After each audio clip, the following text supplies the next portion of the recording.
What's going on, guys? So in this video, I'm talking about how to measure and track just using a couple simple tools, and I'm talking about your food. So if you're my client, you already know this.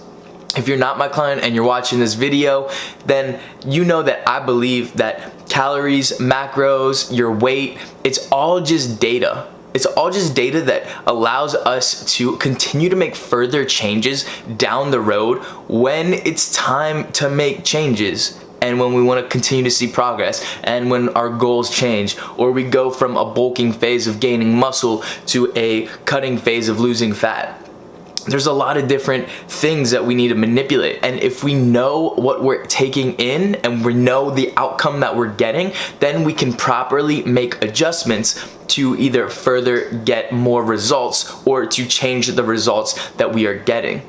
So how I have my clients do this is I have them track all of their calories and macronutrients. All of my clients do it, and it's extremely critical. Now, here's the other side of it, is that I understand that tracking macros and calories can be a little bit difficult and a little bit frustrating. And at first, it's really tough, but I promise you, as you learn the techniques, as you practice more and more, it becomes second nature. And there's a lot of other benefits to tracking. Number one, you can just make your food more consistent. If you are making a recipe and it calls for a cup of flour can be very different whether you scoop it out of something or you put it into the cup with another spoon. There's a lot of different inconsistencies that we have in cooking, and this helps make them consistent. Now, an even more important point that is brought about by tracking is that you get better at recognizing what foods look like. So if I'm tracking 4 ounces of chicken over and over again, when I go out and I go to a restaurant and I still need to track, then I'm gonna understand what 4 ounces of chicken looks like because I've done it so many times. I've looked at it as it's being measured out. You become way better at guesstimating. Now, not only do you become better at guesstimating what the food looks like, but you understand food as a whole. And this is the biggest reason why I need and want my clients to track. Because you can realistically lose fat, gain weight without it, but you're gonna see significantly better results if you do it. And on the other side of that, when you are done gaining muscle or losing fat, where you really have to force your body out of its comfort zone, where your signals aren't 100% there, right? You're not hungry for 4,000 calories a day, but sometimes for me, gaining weight takes 4,000 calories. Losing weight, your body wants more than whatever calories you're at, whether that's 2,500, 2,000, as deep as you need to go. Your body doesn't want you to eat that, so you don't know what it feels like to be satisfied. So, understanding what macronutrients make up a food is so important. And I guarantee if you haven't started yet, you'll be very surprised about some of the things that you see. Whether it's the types of fats that are in a specific food. Fun fact, olive oil is 25% saturated fat. Nobody ever talks about that. And then you're gonna go and see, you're gonna measure a fruit or a vegetable, and you're gonna realize, ooh, this actually has like a good amount of protein, or it has a good amount of fat, or it has a good amount of carbs, like an avocado has a good amount of carbs. Nobody talks about that. So you're gonna learn a lot through this process, and now let's get to it.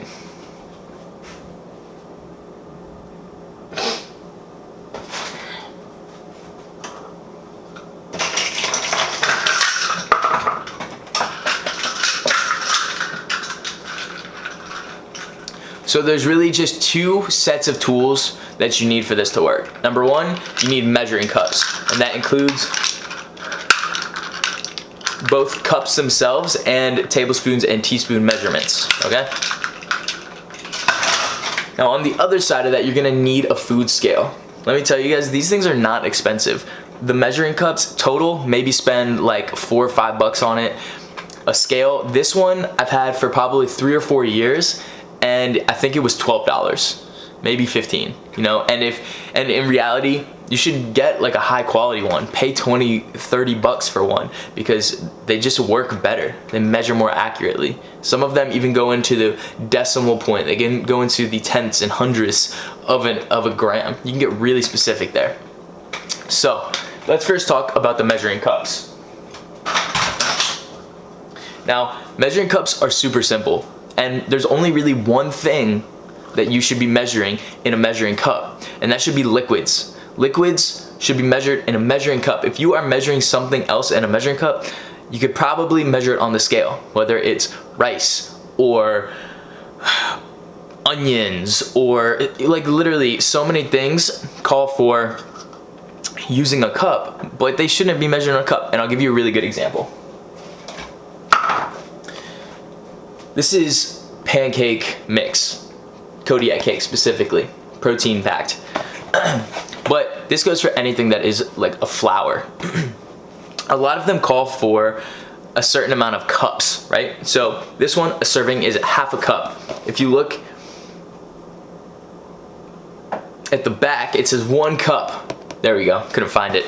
1 cup of Kodiak cakes. Now, if I take this and I pour it into the cup, like this, I'll get a cup. But if I put that on the scale, it may be a certain weight. Now, if I took this and I put it in a bowl and then I scooped it up, well, maybe I packed it down a little bit when I got that cup. So now it's a different amount of flour because it's packed down more, and I put that on the scale and it's a different weight. That creates inconsistency. Plus, it creates inaccuracy because we don't know how much we're actually getting. So the nice thing about Kodiak cakes is it also tells you on the label 1/2 cup is 53 grams. So what I'm gonna do is, instead of using a half cup, well, this is a full cup, but using a half cup and figuring out how much I need, then I'm going to put it on the scale. I'm gonna put a bowl down.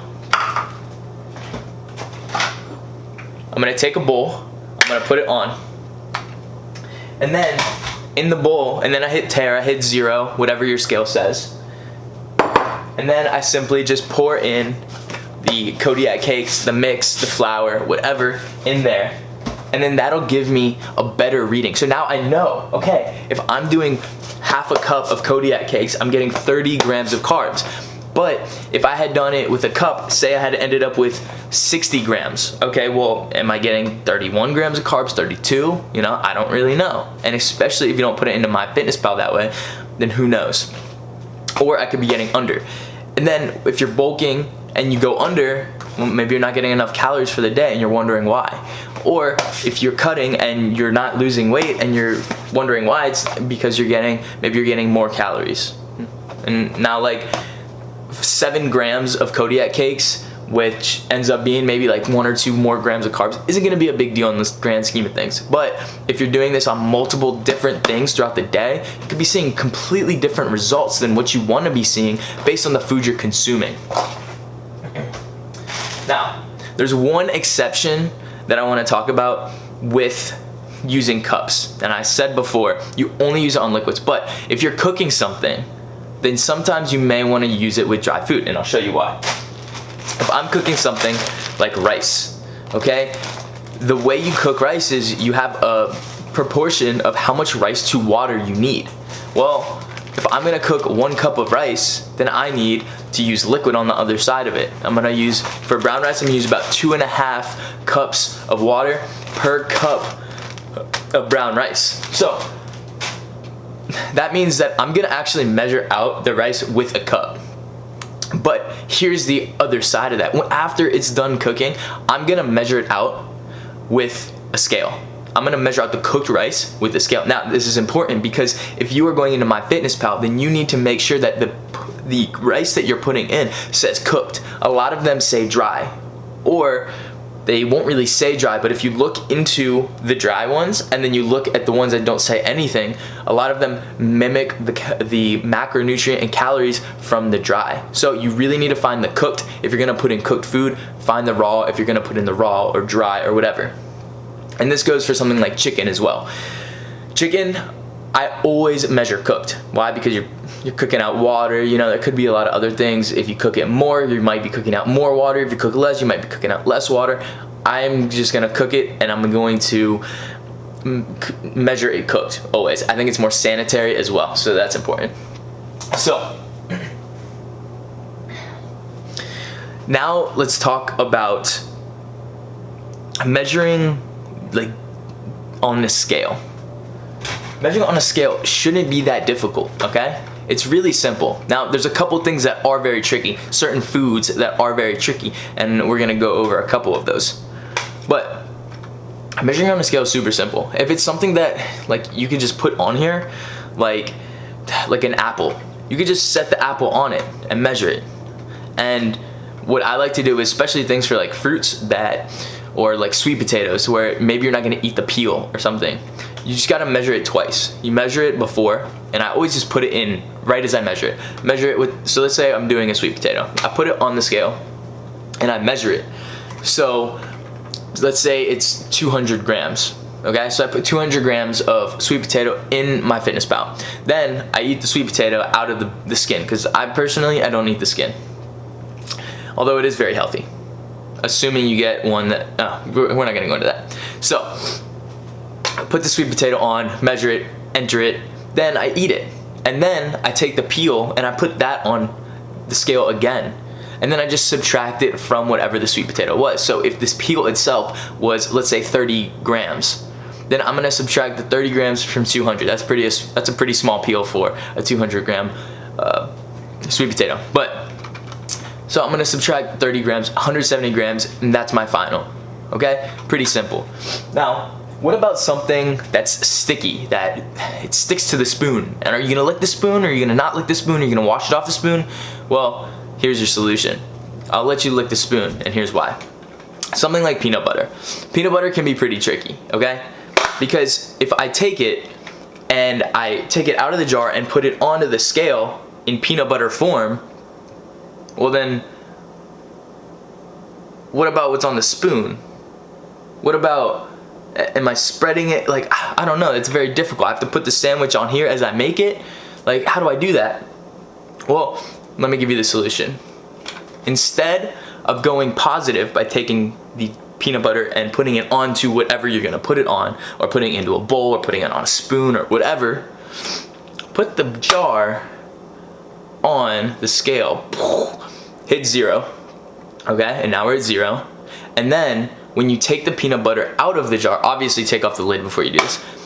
When you take the peanut butter out of the jar, then it's gonna go into the negative on the scale.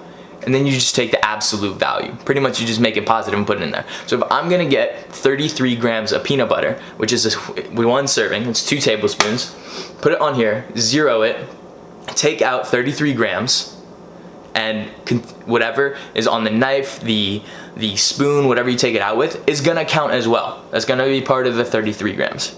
And then you have your 2 tablespoons, and you don't have to worry about it sticking or being stuck somewhere when it's not getting measured or whatever. You know what you took out, and whatever you take out is the answer. And so that can be done for a lot of different things. I do that with jelly, I do that with mayonnaise, I do that with, sometimes I'll do that with like salsa, or I'll do that with, I had another good example but I lost it.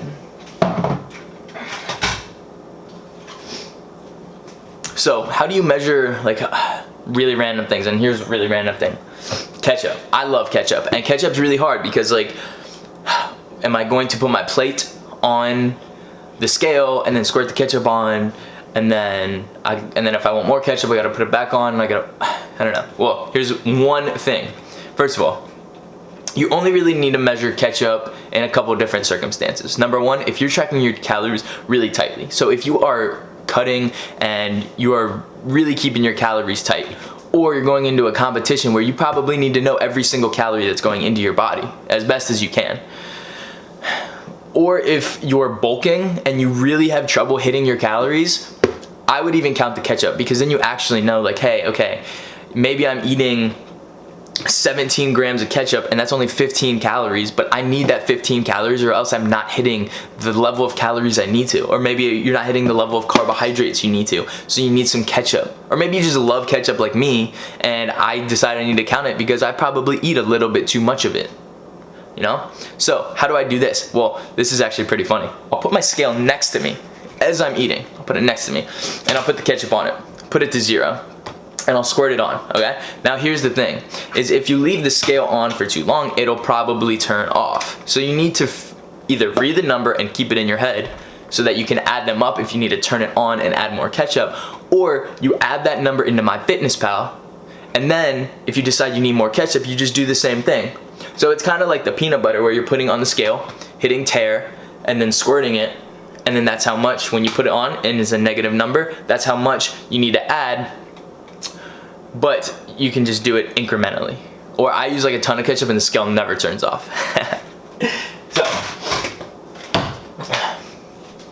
So that's pretty much everything, guys. There's so many different things that you need to track. But at the same time, if you aren't being super tight about what you're tracking, then there's some things you can leave out. I don't always track my vegetables, and especially if it's like a small amount, it's gonna be negligible calories. So I use this kind of mix, like a vegetable mix, and I'll put it on a lot of different things. But if I take just a small handful, just like this, small handful, and put it on there, it's like 2 calories. Like, I'm not gonna track that because I don't need to be that tight about it. I'm not worried about my fiber right now. I know I'm getting enough fiber, so I'm not worried about tracking my vegetables in there. So there's some things that you don't necessarily need to worry about, especially if it's in the vegetable category, unless you're trying to track fiber, unless you're trying to track micronutrients. But for the most part, it's the big calorically dense things that you need to keep track of. And what I would encourage you to do is track everything and see what it's like. See what it's like to track 45 grams of asparagus. See what it's like to track 3 pieces of broccoli, 3 little branches, however much that weighs. You know, see what these things are like, because you're gonna learn the macronutrient distribution in them. And then when you go and maybe your phone dies and you can't track, or you go out to dinner or something, and maybe you're in a place where you're not tracking. And this is what I did for a long time. I tracked for a long time and then I didn't track for a long time. And in that period of not tracking, I still knew what I was getting. I knew if I needed more fat. I knew if I needed more protein, more carbohydrates, or whatever. So this is a super useful tactic for you to use. And I hope that this video was helpful. I hope that you learned something from it. You guys, if you have any questions, please feel free to contact me. If you're my client, you have nearly 24-hour access to me, except when I'm sleeping. Pretty hard to text and sleep, not that great at multitasking. But if you guys have any questions and you're not my client, drop a comment below. Send me a message on Instagram at Trevor Lomax. Add me on Facebook, Trevor Lomax. A lot of different ways to find me, and I would love to help you out. So, I'll see you guys in the next video.